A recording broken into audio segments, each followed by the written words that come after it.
Kakinada NFCL రోడ్లో గల సత్కల వాహిని భక్తిరస సంగీత సంస్థలో శ్రీ సత్యసాయి బాబా శత జయంతి ఉత్సవాలను పురస్కరించుకుని ప్రత్యేక కార్యక్రమాలు ఘనంగా ప్రారంభమయ్యాయి.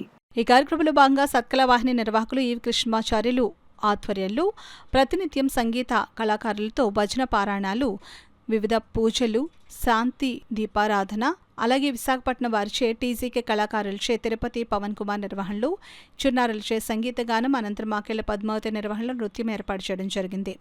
ఈ కార్యక్రమంలో ముఖ్య అతిథిగా JNTU UK vice chancellor CSRK Prasad దంపతులు సత్యసాయిబాబా ఆనంద నిలయం వారిచే జ్యోతి ప్రజ్వలన చేసిన అనంతరం పిల్లలకు సర్టిఫికెట్లు, బహుమతులు అందజేశారు. ఈ కార్యక్రమంలో సత్కల వాహిని నిర్వాహకులు ఈవి కృష్ణమాచార్యులు, కమిటీ సభ్యులు, భక్తులు పాల్గొన్నారు.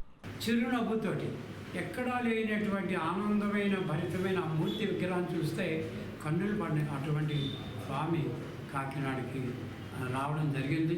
ఇక్కడ ప్రతిష్టాపన చేసినప్పటి నుంచి కూడా మరి ఎంతో వైభవంగా సంగీత, సాహిత్య, సాంస్కృతిక కార్యక్రమాలు మన ఇక్కడ కలకలాడుతూ జరుగుతున్నాయి. ఇక్కడ ఈ యొక్క ఆనంద నిలయం భక్త జనకోటికి పారవేశ్యంగా ఉంది. ఈరోజు మరి కార్తీక మాసం మహాపర్వదినాల్లో స్వామివారి యొక్క సత్య జయంతి ఉత్సవాలు మరి రావడం అనేది అదృష్టంగా భావించుకుంటాం మానవాళి జీవితాల్లో. కాబట్టి ఆ భగవంతుడు ఏం చేశాడన్నది ప్రపంచానికి తెలుసు. ఎన్నో దేశాల్లో ఆయన ఖ్యాతి సంపాదించుకున్నారు. మరి అటు విద్యా సంస్థల్ని, ఆరోగ్య ప్రసాదమైన హాస్పిటల్స్ని నిర్మించారు. వాడవాడల బాల వికాస్ అనే ఒక వ్యవస్థని ప్రతిపాదించారు. అనేక పట్టణాల్లో వారికి సత్యసాయి విద్యా సంస్థల్ని ఎంతో ఇంప్రూవ్ చేశారు.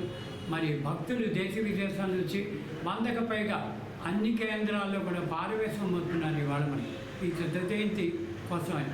మరి ఆయన మానవ రూపంలో నడిచే దేవుడని ఇవాళ మనకి ముఖ్య అతిథిగా వచ్చిన జేఎన్టీయూ వైస్ ఛాన్సలర్ గారు ప్రసాద్ గారు తన మాటల్లో ఆయన గొప్పతనాన్ని చాటి చెప్తూ ఒక కనబడే నడిచే ఒక దేవుడు ఆయనని చెప్పి మనకి స్పష్టం చేశారు. అటువంటి ప్రక్రియలో మరి ఇక్కడ కనుమూరి సీతాస్వామి గారు చాలా భక్తి పారవేశంతో పుట్టపర్తి నుంచి అక్కడ కార్యక్రమాలు ఉంటున్నా కూడా కాకినాడకు వచ్చున్నారు. వీరితో పాటు వారి యొక్క పెద్ద కుమార్తె సుజాతమ్మ గారు, వారు అల్లుడి గారైన కలిజిండి భాస్కర్ నారాయణ రాజు గారు ఇవాళ ప్రథమ పూజను ఇక్కడ నిర్వహించారు. వీరికి చక్కటి ముగ్గురు కుమార్తెలు పెద్దవారు వారు.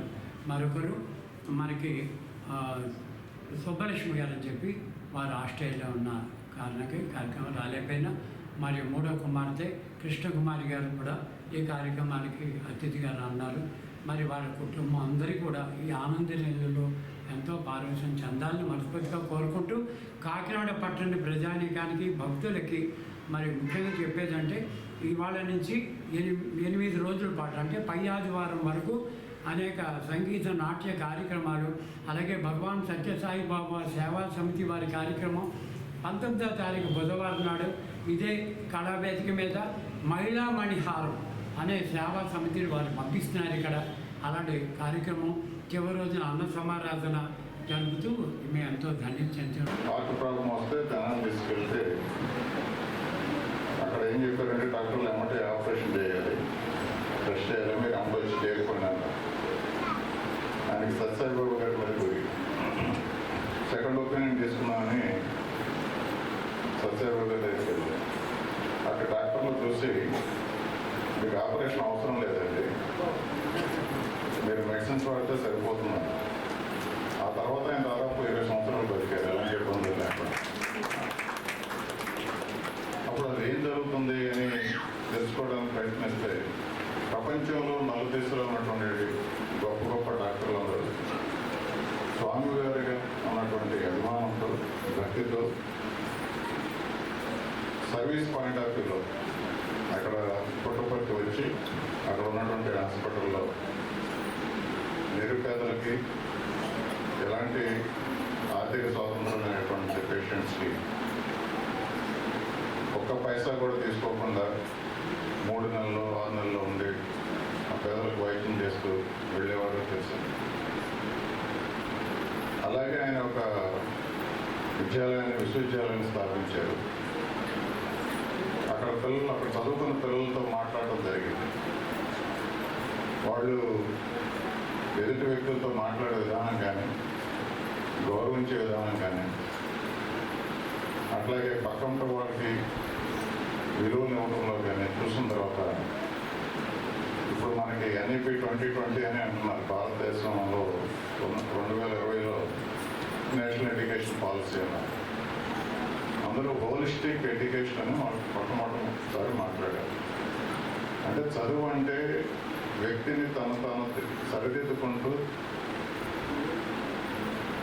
వ్యక్తిత్వాన్ని పెంచుకుంటూ క్రమశిక్షణతో భారతదేశం గర్వించదగ్గ పౌరుడుగా రూపు చెందాలి.